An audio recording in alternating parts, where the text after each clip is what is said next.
За ингээд бид нэр юу лээ 126 гишүүнтэй парламентчин бараг анхныхаа төсвийн тодтоглоо ярьж байна. Тийм юм шиг байна.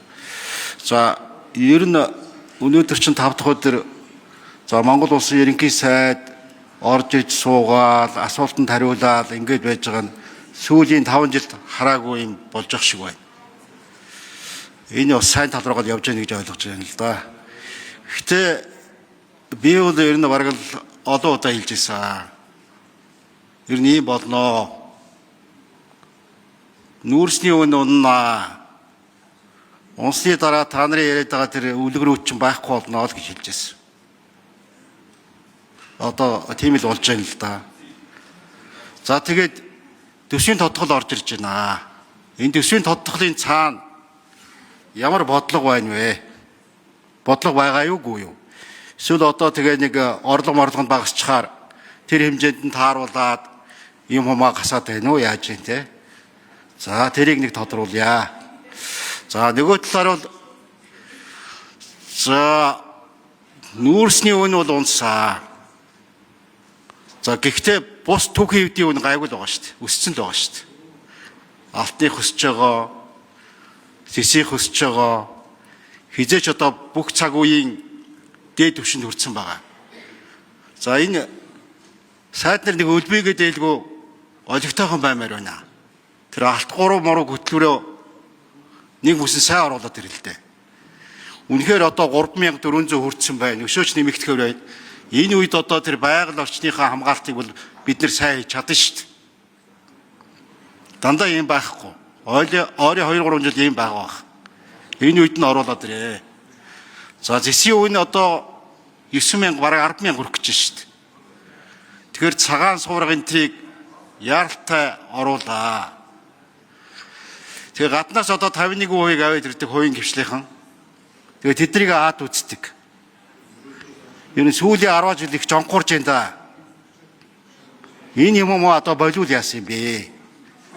За бид нэр одоо хангалттай кокс нүүрстэй нүүрс бол хангалттай байгаа. Хэрвээ тээвэр сайн байгаа бол бид нар дэлхийн зах зээлд хүргэж чаднаа. Гэтэл зориуд цаад болох гэж байгаа юм шиг энэ бүхнийг өргөн төмөр замаар холбогддог. Энийг одоо нарийн болголтоо хамгийн том зах зээлтэй холбогдож байна. Тэрийг зориуд ийм байлгаад идэг. Энэ ч одоо ямар учиртай юм бэ? Энийг өөрчлөхгүй яах вэ? Тэгээд энэ төрийн албаа агч гэдэг нэр өгчөөд хуучин мод. За Гамбат гишүүний асуултанд ерөнхий сайд хариулъя. За Дашдамдгийн Гамбат гишүүн маш тодорхой асуудлын төлөө за төсвийн тодтголыг заашгүй нөхцөл шаардлага үүссэн гэдэг талаар бид танилцуулсан. Тэгээ одоо санал хураалт явуулна. Санал хураалт юу гэж явуулах вэ гэхээр хөгжлийн бодлого төлөлтийн хуулийн дагуу жилийн төлөвлөгөөтэй нийцнэ үгүй юу гэсэн ийм санал хураалт явуулдаг. Дэгийн хуулиараа ийм. Жилийн төлөвлөгөөнд нь юуг нийцүүлэх ёстой вэ гэхээр төрийн албаа агчны тоог 9% цомготгоо гэд баталсан байна. Тийм учраас энэ улсын их хурлаас өгсөн энэ үйл ажиллагааны төлөвлөгөөтэй нийцнэ үгүй юу санал хураалт явуулахаар тэр нь нийцүүлж орж ирэхээс өөр аргагүй. Төрийн албанд өнөөдөр ажиллаж байгаа 226,895 төрийн албаа агчид сүүлийн 10 жил бүх салбарт өссөн боловч 2024 оны үндэсний аудитын газрын дүгнэлтээр чиг үүргийн давхардал тэнцлийн шинжилгээ хийгдээгүй байна. Ер нь төрөөс цалиа авч ажиллах нөхцлөөр хангацсан ч гэсэн төрийн албаа агчийн тоонд ороогүй англи тодорхойгүй олон нэгжүүд байна. Мөн төр зарим чиг үүргээ хувийн хвшлэр хийлгүүлэх зорилт тавьсан боловч төрийн өмчт болон орон нутгийн өмчт компаниуд хороо зөвлөл комиссийн тоо нэмэгдэж тэр хэмжээгээр төсвийн урсгал зардал нэмэгдсэн байна гэж дүгнэсэн.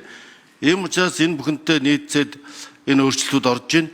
Гэхдээ төрийн албаны шинжилгээний асуудал саяны хэлсэн олон давхардлууд жишээлбэл үр дүнгээр цалинжуулах гүйцэтгэлээр үнэлэх засгийн газрын эрх зүйн акт гарцсан боловч тэрүүгээр биш нөгөө олон нэмэгдлүүд нь тэнцвэртэй бус байдал үүсгээд байгаа мэт олон асуудал байгаа учраас энэ төрийн албаны тухай хуулийг дараа жиж оруулж ирж баг зохицоор нь шийдэх гэсэн олон гишүүдийн саналыг одоо дэмжиж төрийн албаны тухай хуулийн тэр 36 сартай холбоотой хэсгийг бол бид эргүүлж татж аваад Тэгээ төрийн албаныхаа реформыг зохицоор нь шийдэх хүрээнд оруулж ирье гэж үзэж байгааг бас энэ эцэст нь тодтогч хэлмээр байна.